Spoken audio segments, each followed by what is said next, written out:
Well, I'm always doing a bit of commentary on anti-lockdown rallies after they've happened. But last night, I had a conversation with a mate who asked me a few questions about an anti-lockdown type rally that was set to be happening very close to his house. And it got me thinking that's probably a good idea to actually talk to you about a couple of events that I've seen, and they're happening this weekend fucking all over Australia. The two events that I thought we'd look at, the first one is part of a nationwide series of rallies, and you'll see up the top there the little Telegram channel that's running them all. So they're all set for Saturday. So all the major cities and some sort of satellite areas will be doing them. The other event is billed as a state-to-state People March. So this is meant to be set on the border between New South Wales and Queensland. And we're talking about, what's the intent here?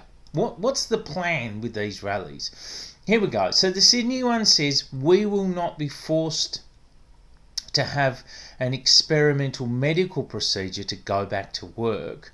Lockdowns destroy lives, open up. No new normal, maintaining zero cases is unrealistic. We want a way forward that makes sense.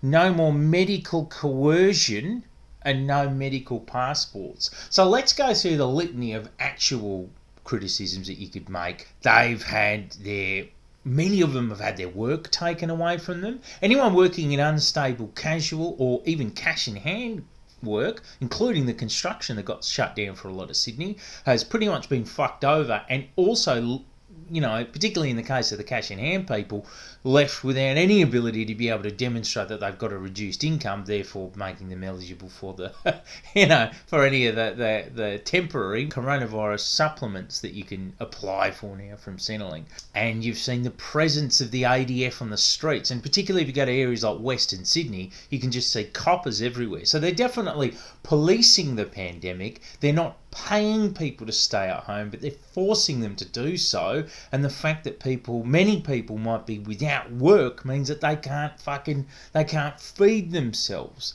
And that all feeds into the sentiment of someone wanting to go, listen, I can't fucking do this. I've got to get out and hit the streets. But let's go back to this flyer. What does it say? It says we won't be forced to have a medical procedure, the vaccine, to go back to work.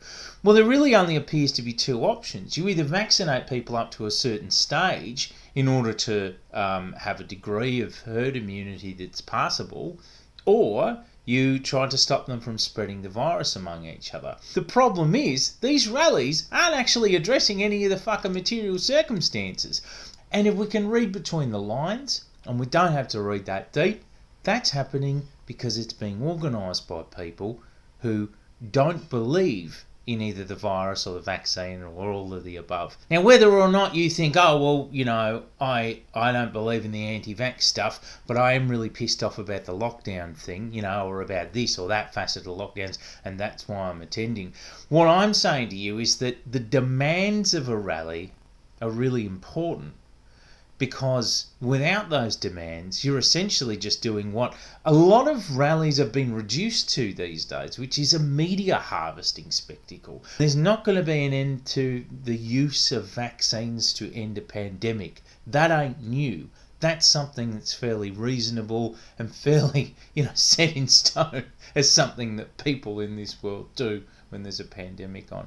There's nothing alternative or concrete being demanded by these rallies, and so essentially it's hard to say it's anything but an anti-vaccine recruitment tactic. Now, for example, however, imagine if all of those 40,000 or so people who went to that last rally, that huge one that went to the CBD and then went back to the park in Camperdown, imagine if they were all specifically saying, give us the fucking JobKeeper / increased job seeker back. A rally or a demonstration is supposed to be a demonstration of your potential political power if your demands, whatever they are, aren't met. Say 10,000 people from a particular industry might rock up. They'd rock up into the city. They'd demand X, Y, and Z. Those 10,000 people are essentially a threat saying that if you don't satisfy our demands, all of these people can take further action. they can take unplanned strikes. They can do further coordinated industrial action. And that basically applies mad pressure on whether it be a corporation or the government to bend to their will. That's how political power works. Of course, that's not the only point of rallies. They are also meant to be a good tool for getting names, email addresses, that kind of thing, and, sustaining political will, networking, and a show of power, of course. But again, you have to have a demand. Otherwise, you're just carrying on in a sort of a social media performance, aren't you? Now, let's get to this other event. So this is called the People March, state to state. August 22nd, 12 p.m. This is held in Coolangatta, and it's meant to be on the border between New South Wales and Queensland. Now, if you are on that border region, there's a lot of fucking reasons to be pissed off with this latest border closure. They've been told that they can't get from New South Wales to Queensland unless they have a vaccine certificate. And they've only just been told that on very short notice. And they've also been told that only essential workers can cross over. However, I will say to you that this is a very different definition of essential workers from, say, Victoria's one from last year or Sydney's or so on. This definition seems to even exclude people like school teachers who, I'm told, cannot get over. Furthermore, you have a lot of people, not all of whom were anti-vaxxers or vaccine hesitant, but whom were simply waiting for the right time to get the Pfizer in an environment where they go onto a government website and check for their eligibility and still be told that they're not eligible. They were waiting for a vaccine and now suddenly they've been told that they've got to get one. But if, however, you go onto HotDoc, it says that it's going to be weeks until you get your next vaccine appointment.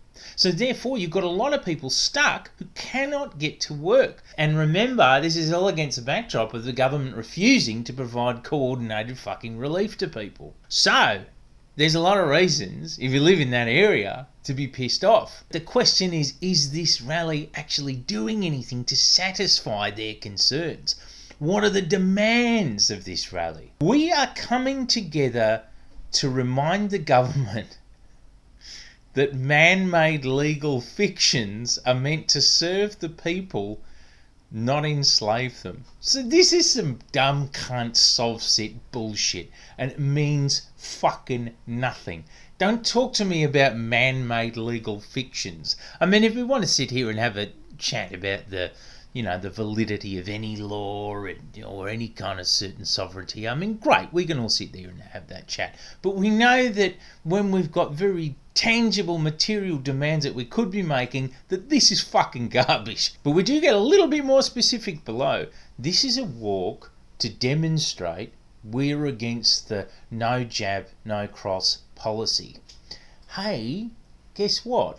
I kind of am too. But the reason I kind of am is because people can't get the fucking jab, so they can't cross. And then that comes back to the government's fucking shambles here of saying that, you have to get a vaccine, but they haven't organised the fucking vaccine rollout properly.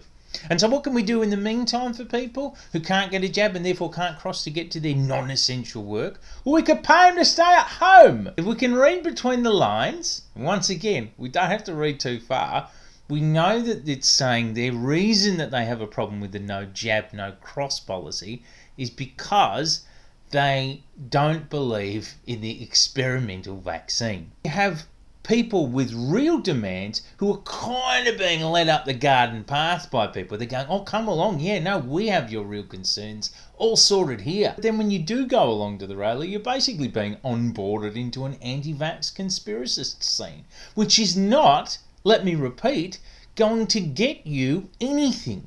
If you're demanding nothing, you'll get a big fat fucking nothing. All of these flyers mention freedom. And I want to know, I really want to know. I'm not an idiot, but I want to know, what's freedom? Freedom! What kind of freedom are we talking? If we can just, and this isn't me being pedantic, I want to get down to brass tacks. What freedom? Are we talking about the freedom to open all of the borders freely and just stop all of the lockdowns? I don't think that I want for the people of the Gold Coast or Brizzy or the Sunny Coast for them to be freely joined by everyone from Sydney, who's currently getting 600 to 700 cases of coronavirus a day. And you can bet the daily death toll is going to start rising very soon. I do want for them some kind of moderate border in place. We just want adjusted circumstances for that border and a little bit more consideration that it's very hard for people to get over it right now. Consideration, I say, in terms of fucking paying for them or helping them out with the vaccine rollout there. The reason these cunts are being vague is because they want to lend the appearance of being a broad church. Come on in. Yeah, no, we agree with you. Oh yeah, you're broke? Come along, we can help you out. But really, they're anti-lockdown, anti-vaxxer types, and they just want you to join the scene, you know? Which is full of fucking grifters. This is all a shame for me, because I am someone who is used to hitting the streets when I'm pissed off about something politically. I'm used to organising, you know? Who can we go out and piss off? What kind of fucking trouble can we make? Where the pepper spray at? Instead, you've got me here sitting at home because I believe in the fact of the fucking pandemic. You've got me here sitting at home going, guys, let's just get some support. And you've got these fucking LARPers who don't have a history of political organising, and they get to just tap into protest LARP aesthetic and go, freedom! Freedom! Like Mel Gibson in Braveheart. And that's very exciting for them. That must feel like a real sugar rush. But regardless of whether I agree or disagree with what they're doing, they're not going to get anything out of the government because they're not asking for anything tangible. The only things that they're asking for are based in denialism and conspiracism. So good fucking luck getting there. If you want real outcomes, you have to have real demands. And this movement doesn't have any. I'm yet to find one that does, unfortunately. It's addressing real frustrations, but redirecting them in bullshit directions. Sorry, maybe the anti-lockdown movement that you seek will appear one day. Maybe we can get all better at addressing people's material fucking conditions. You know, I hope that we can. But right now, and particularly on this weekend, I don't see that it exists for you, my friend. Alright, thanks for listening. Patreon.com/Tom Tanuki if you appreciate the work I do. Although, please, I'd rather you fed yourself than paid me clams for my frivolous shit. And, of course, stay tuned. I'm sure that there'll be a lot of fucking spectacle and bullshit over the course of the weekend. And, as usual, I'll be addressing it all next week.